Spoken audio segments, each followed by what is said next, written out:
Hello mga kasanting! So ito po ay ang Diana model natin.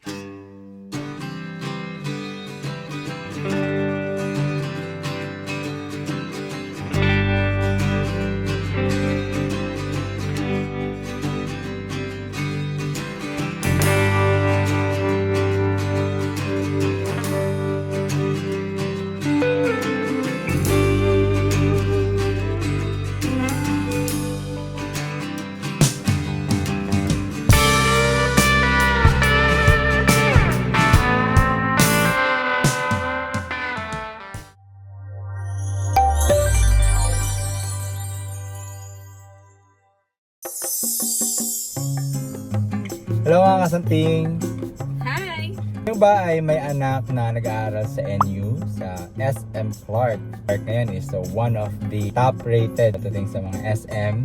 Meron kaming ipapakita sa inyo na merong direct transportation from here papuntang SM Clark. Anak nyo ay nag-aaral sa NU, ay nagtrabaho sa SM Clark, panoorin nyo dahil ang property nito ay very accessible, commute papunta doon sa SM. Ano ito? Panoorin mo ang video na to. Ayan guys, oh. From 5 minutes na lang. Kita nyo, dito po yung paradahan ng ating SM, papuntang SM, no? E-jeepney po. Ayan. Ayan. So, nag-start siya nung ayan guys, oh. E-jeepney to Severa, Mabalacat. Ayan. Ayan, E-jeepney. Ayan. So, kung dito na ka nakatira, meron kang access sa ayan, no? Robinson Supermarket. Ayan. City Hall. At ito yung mga pamilihan dito. Ayan. 7-Eleven. So, nandito na halos lahat, ano? So, puntahan na natin yung Diana model sa Prestige. Alright, so papasok na po, papunta po tayo ng Prestige ngayon. So, ito po yung roundabout ng Severa, Mabalacat. So, dyan po yung pwede kayong mamili. Ayan. Robinson Mall, and then ito po siya, yung church. Ayan. Sa gilid lang mismo. So, ito po yung papasok ng Prestige, Severa. Ayan.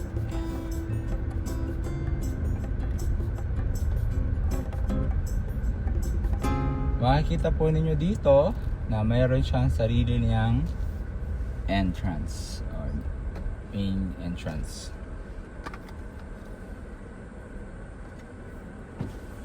Sa Diana model, tripping. So, as you can see, pan-entry po. Ito po yung mga bungad natin, lot only. At dito po yung Diana model. Si Diana model ay duplex po siya. Nandito po siya sa gilid ilalagay. So block 45. Sunod-sunod po ito, no? Ganda, no? Ayan.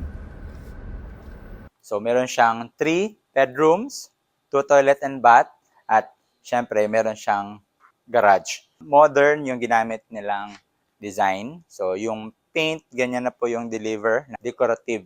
Usong-uso po ito ngayon, no? Bumabalik yung mga noon na design. So, kung makikita po ninyo, in-extend po yan. Okay? So, dito, yung carport, kasyang-kasya, yung van. Community natin, diretso lang po yung mga unit na to. Ayaw nyo nang magpagawa ng bahay, pwede po kayong kumuha ng ganito. So, and yung design ng bahay is continuous. So, kahit na magkakamukha siya, seamless pa rin yung dating. Alright? And, kung makikita ninyo, pwede nyong lagyan ng, ayan o, yung gate. Ayan. And, conform siya dun sa design ng bahay na mayroong tube, no? At, hindi siya yung regular na bahay. It's, yung cutting niya, meron siyang round dito. So, wala siya yung mga pointed edge. Okay? So, on entry, ito po yung deliverable nila. Ayan.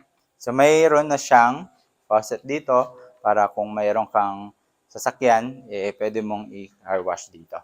And meron rin siyang outlet, okay? And sliding glass window. Alright? So, dito naman sa left side natin, meron siyang inallocate dito na mini or pocket garden. Okay, kayo na po bahalang maglagay ng mga halaman dyan upon turnover, hindi po siya kasama. No? And of course, makikita mo yung decorative blocks natin, meron pa rin siyang industrial looks. So upon turnover, dito naman po tayo sa kanyang main door. Kasama na po ito sa deliverable, no? Meron siyang digital lock, no? So I think meron itong apps na pwede nyong buksan or fingerprint. Yan. So, lagyan nyo na lang yung code, makakapasok na kayo. So, pwede po ito guys na gusto nyo i-Airbnb. And by the way guys, before natin ipakita yung sa loob ng ating bahay, kung bago ka pa lang sa ating YouTube channel, Kasantig, please do like and subscribe. Follow nyo rin ako sa ating Facebook page, Kasanting Property. So, doon po tayo nagbibigay ng updates at kung ano yung mga promos dito sa Pampanga, no? Especially near Clark Property. Tara, pasok po tayo sa loob.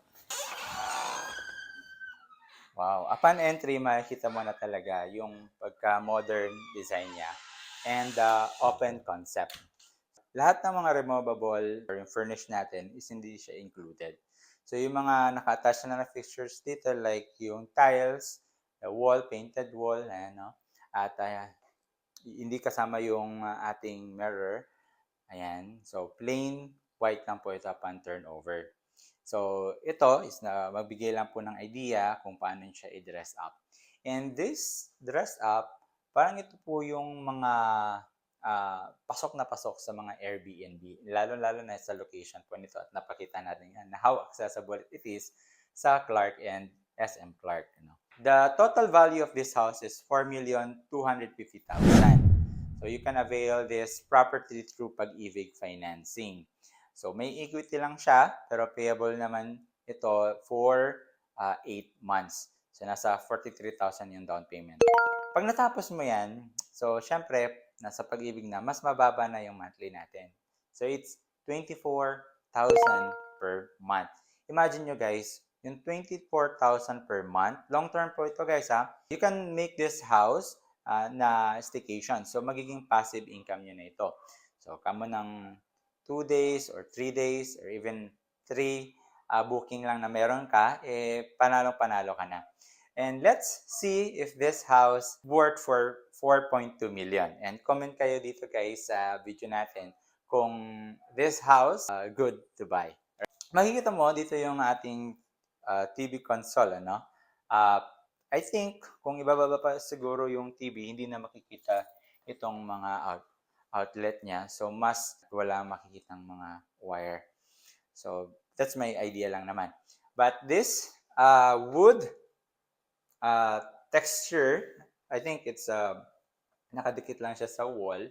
Hindi ito kasama doon sa turnover niya, guys. But if you want this kind of decor, so you can have this. Kasi maganda ngayon yung mga wood, yung white, and yung charcoal. So, yung combination na yan, you never get wrong with that combinations kasi yun yung mga uso ngayon, ang mga modern. And also, we have this area. So, as you can see, this is your living room. May accent chair siya. But good thing about it, look, diba? Can rotate. And nilagyan nilang carpet.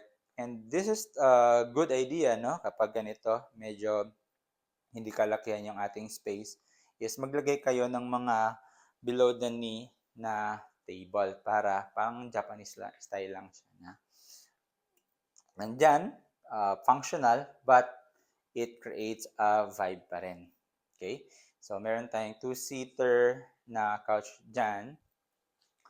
Okay? So, imagine nyo, pag nandito kayo, meron, syempre dito, pag kakain na, nandito lang yung dining table.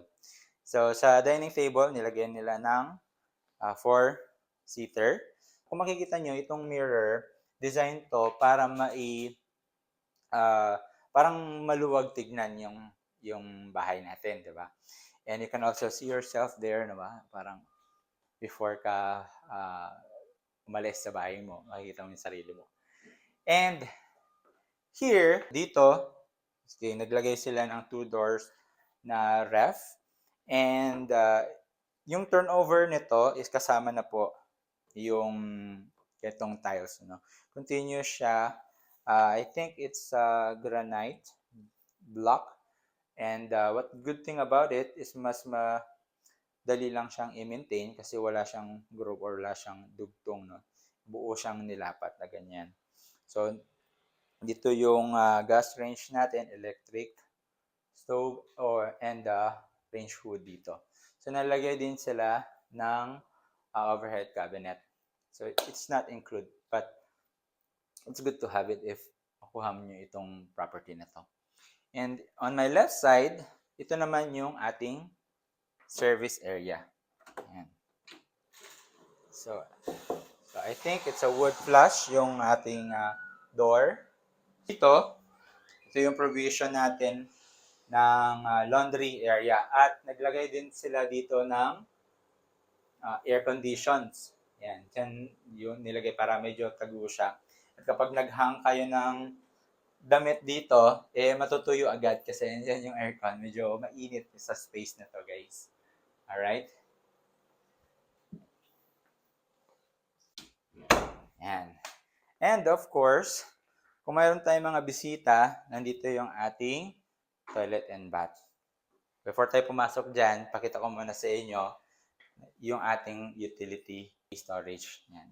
So dyan, pwede nyo lagay yung mga gamit nyo sa panglinis. Ayan. Alright? And dito naman, so may space po tayo dito for toilet and bath. So naglagay sila dito na floor to ceiling. I think it's rough non-skid tiles. At ito, wooden flush door na mayroong parang square yung design na doorknob. And ito naman yung toilet. So see, check natin. So usually dapat okay pa rin siya. So although tight ng konti, but it functional. It serves its purpose naman na makakaupo ka pa rin ng comfortable. And dito naman, naglagay sila ng partition, okay, na glass. You can close it. And ito, I think kasama na po ito sa kanilang deliverable, raindrop shower, at very modern, a telephone shower head. Diba, flat siya. Alright. And dito, meron siyang parang window na hindi ka pa rin makikita habang nililigo kasi naka-blurred siya. Oh. Ayan. But it gives the natural light dito sa ating CR. I think to prevent molds na rin. Diba? At meron silang tiny, dyan, hole. So, open mo lang yan para halimbawa to avoid molds lang. And meron naman exhaust dito sa taas. Okay? And before tayo aakyat sa taas, makikita natin dito yung design na ginawa nila. So, cement po ito, yung kanyang railing. At gumamit sila ng wood plank. Yan. Yung step, hindi siya gano'ng kataasan. But, pwede mo itong i-accentuate ng mga nauuso ngayon na lighting strip. Yung strip light. Yung parang continuous lang siya yung light dito sa baba. Okay? Yung step, hindi siya masyadong mataas or elevated every maganda pa rin siya sa tuhod. Okay? Okay, ang nafe-feel ko dito, although meron tayong electric sa taas, nagbibigay ilaw, the good thing about it has the wide fixed window that gives another natural lighting pa rin. So, dito naman tayo sa hallway ng ating rooms. So, they have 3 bedrooms. So, dito tayo sa son's room. So, let me show you the son's room. Okay? And dito, sa area na to, nakikita mo, single bed. Kasyang-kasyang single bed.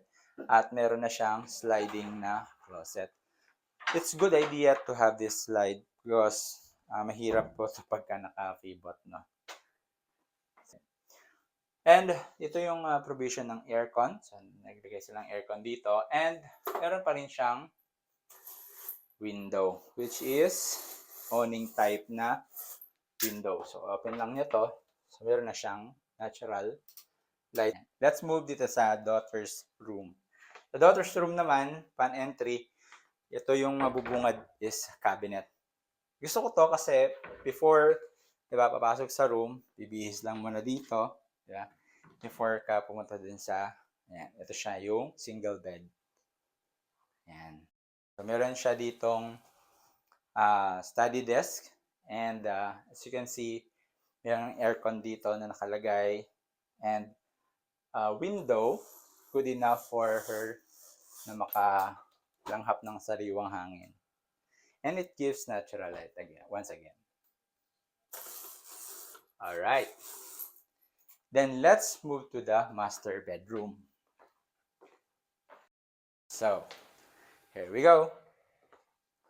So, upon entry, sa master bedroom, meron na siyang, yan o, yung malaking awning type window. So, this is the fixed window and two, yan, type awning window. So, bubuksan lang yan, dalawa, papasok na yung hangin. Okay? And, naglagay sila dito ng accent fluted wood na design sa wall.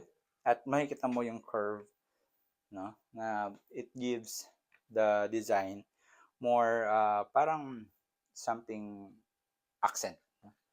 And dito sa side, naglagay sila dito ng bedside table. One thing I noticed, naglagay sila dito ng embulge na parang paint. So ito yung mga nauuso dati, but binalik ngayon. Pero ang maganda dito, kung naglagay sila ng strip light para mas makita yung contour ng wall.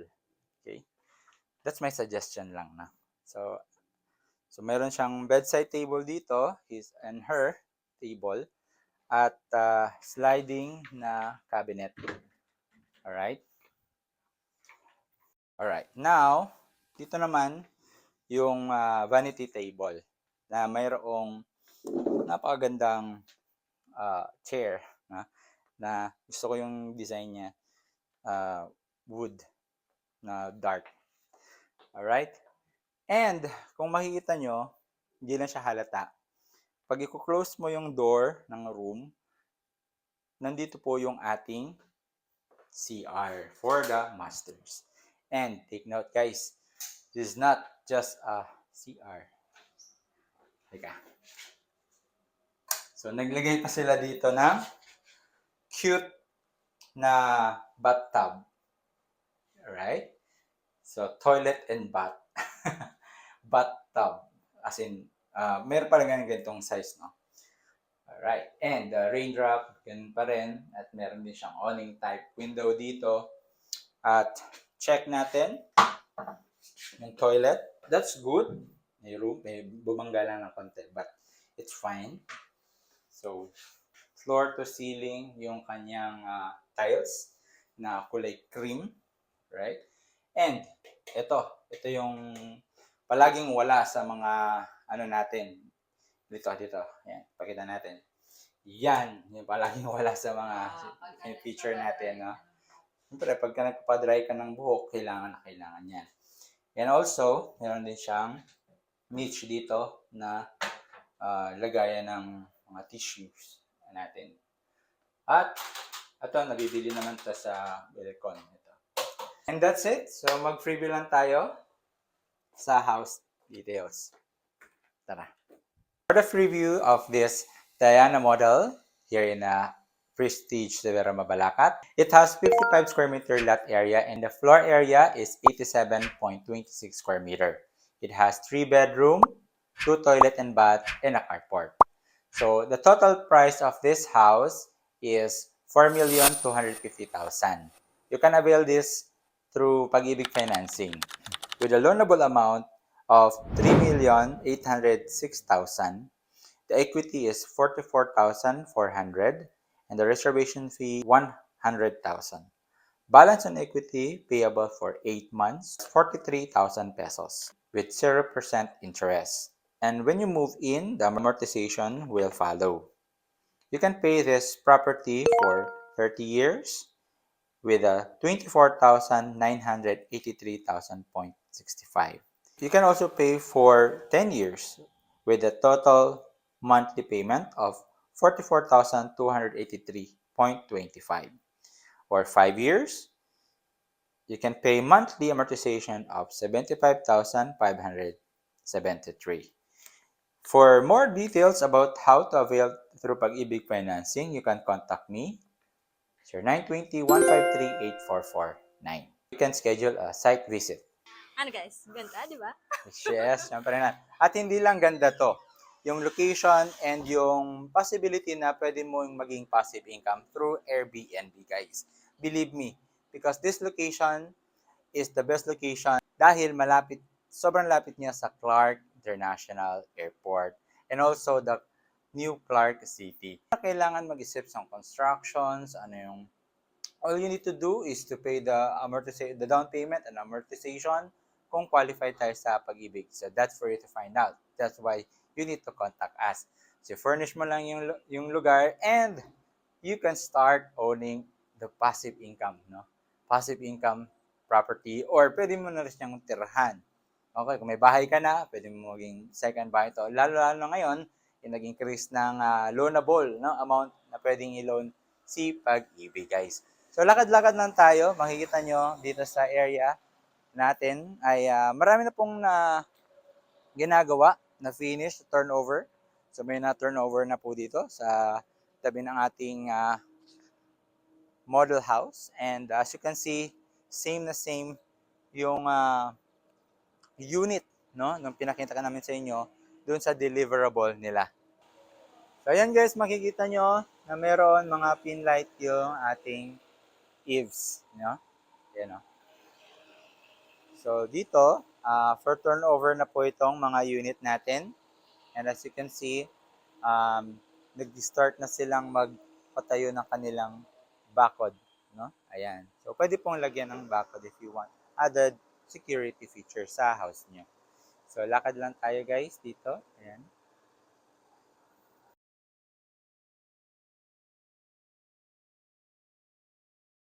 Ito guys, yung actual turnover na to. So, may-ari na po nito guys. And as you can see, same as the model house that I'm showing you, no?